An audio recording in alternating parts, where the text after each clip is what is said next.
year Pat and O.C. were married, Oscar Charles Boldt took over as CEO of Boldt Construction Company. This would mark the third generation of family leadership and an era of growth that could hardly have been imagined by his forefathers. With the same kind of vision and values as his father and grandfather before him, O.C. realized that taking risk was a part of what was needed to move the business forward. He needed equipment to take the next step into commercial markets if Boldt Construction was to survive. Part of the success of the business was an opportunity that my dad saw on a particular project. So he went to the bank and said, I'm going to be submitting a price on this project, and if I were able to buy this piece of equipment, I think I can have a very competitive bid. And the bank turned him down. So he was persistent, and he went to just about every bank in town, and he heard the same story until he went to Gus Silke at Appleton State Bank. Gus lent him the money. Using that piece of equipment, we got the contract and paid the loan back early. It seemed Gus Silke, president of Appleton State Bank, was the only banker in town to fully recognize the character and capacity of this young Oscar Boldt and approved a $30,000 loan for equipment and expansion. It was the start of a long and close relationship. Driven by O.C.'s initiative and enthusiasm, Boldt Construction entered into more complicated construction jobs. And my dad always told the story about that the first building was built by Turner Construction, which was a big national construction company. They were doing big projects in Boston and New York and California and Chicago. So the notion was that they would come and do the other half. And my dad said O.C. came to see him at one time and said, is there any chance that you could give us the contract for building the other half? And he got it. And it was the first big project that Boldt Company did. Boldt Construction was really increasing business. When the rest of the industry was declining, Oscar was hiring more workers.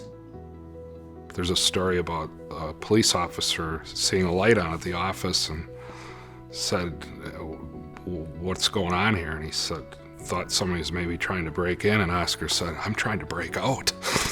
So that's how overwhelmed with work he was, and that's how seriously he took it. Even up into his mid-90s, he was in the office a lot.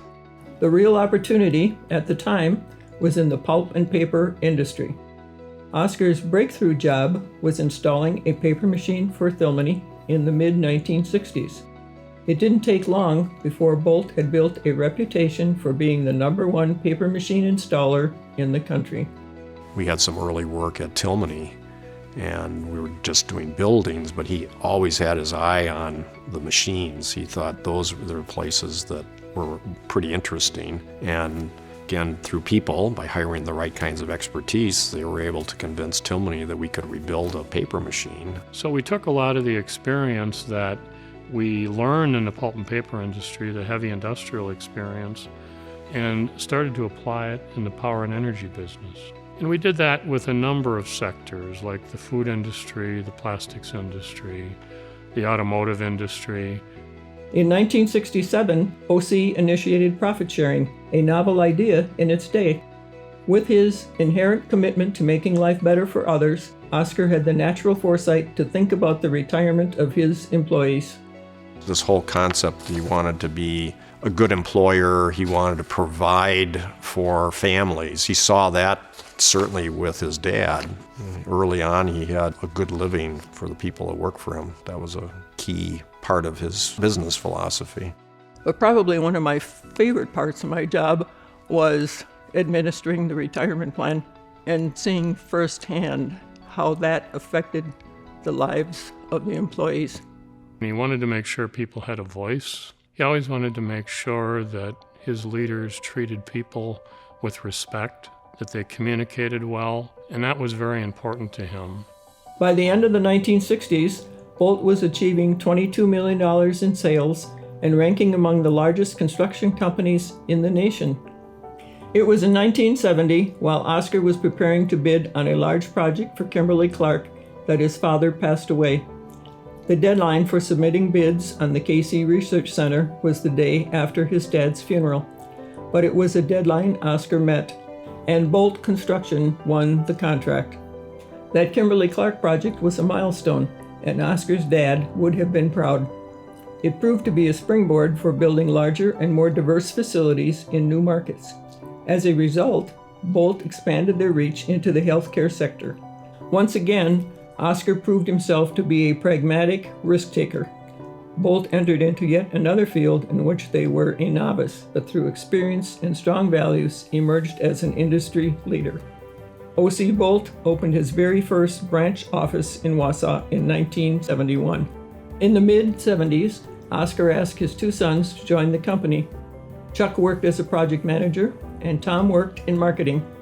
Pat and O.C.'s daughter Peggy would also play an advisory role.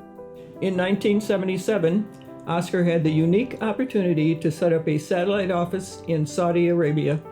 The experience of building and managing projects overseas was a game changer. It was one of the best marketing tools that we ever had because people say, oh, you're doing work in Saudi Arabia, you're building hospitals. No, we're not building hospitals, but that was pretty novel at the time.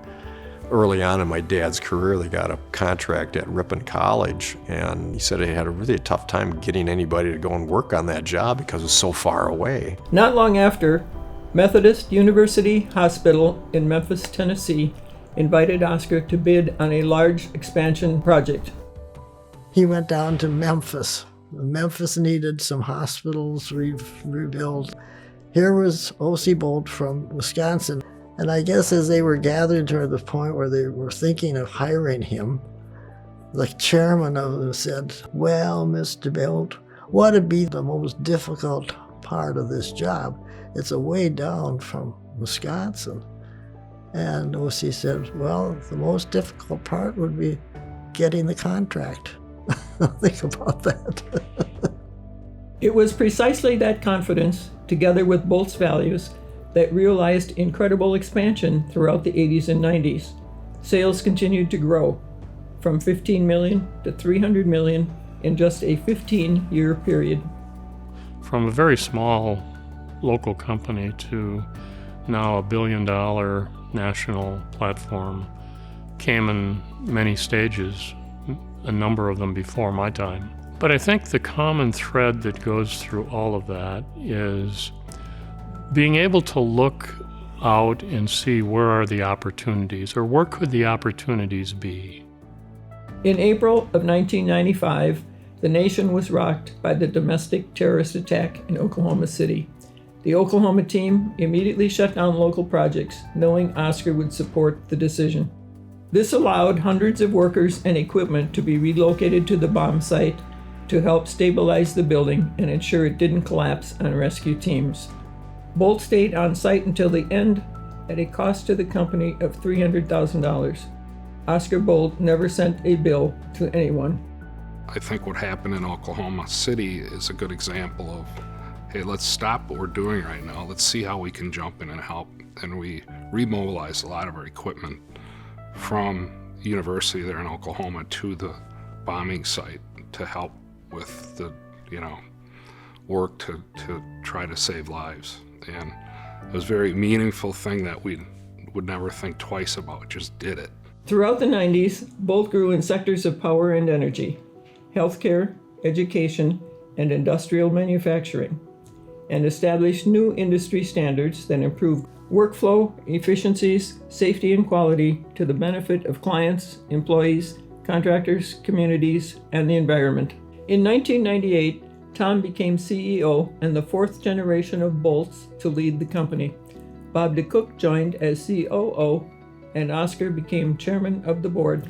By this time, the Boldt Company was ranking among the top 100 largest construction firms in America. Though Oscar stepped aside as CEO at the age of 74, he remained chairman of the board. And in some respect, his real work was just beginning. He was actively sought for consult and made site visits well into his 90s. Through it all, he remained a beacon for the values on which Boldt Construction had been founded: honesty, fairness, hard work, performance, and the love of construction.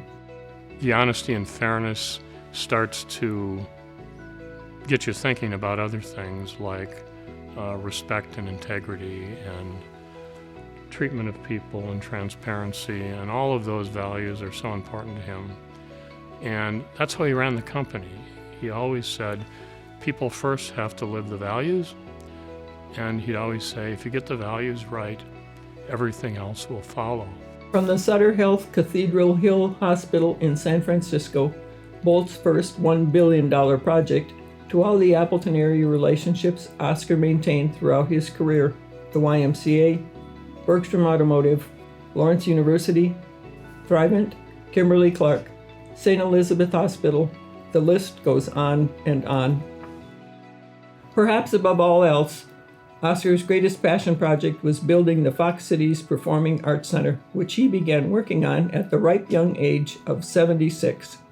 John Gilbert and I sat and talked about that, and he said to me, well, what do you think we should do? I think we should offer to pay for 25% of it. And before long, he had gone to John Bergstrom and said, we're willing to do this if you're willing to share the community effort to raise the rest. And then John, of course, turned around and both of them independently went to Oscar and said, can you build this? One of the first meetings that I ever had for the PAC project, OC took those of us in the room in a historical walk where he and his grandfather would come downtown to get ice cream. What Oscar did during those fundraising receptions is he talked about his own childhood. He would then paint this wonderful picture of these school buses full of children from all over the greater Fox cities and beyond coming to the Performing Arts Center and being educated and inspired. And that in turn really inspired so many people to contribute to the PAC. What a memory he had. There was a ravine where they wanted to build the PAC and they filled it in with junk. He remembered these ravines, and he remembered exactly where the ravine was, and he said the line of the ravine is right here, and you can start your foundations from this spot over, and he was right on. He never did do a proposal. He never told us how much it was going to cost. He basically said, how much have you got? He did some figuring once on the back of a napkin, and then somebody said to him, well, how much would it be to add the Kimberly-Clark Theater? So he turned the napkin over and did some noodling on it and gave us a number and said, this is only as good as this napkin, but here's a number. From his oversight on design to his insight on excavation, taking in the whir of construction, scampering down ramps and up scaffolding, all of it alongside crews half his age. Everybody's expertise said, you're not going to get it done until the end of 2003. So we watched him every day be there. It was OC who was really overseeing the entire construction of this. Even though he had people on his team who were making it happen, OC was there all the time. We never dreamt the impact that we would have on children because of the Performing Arts Center, because of OC.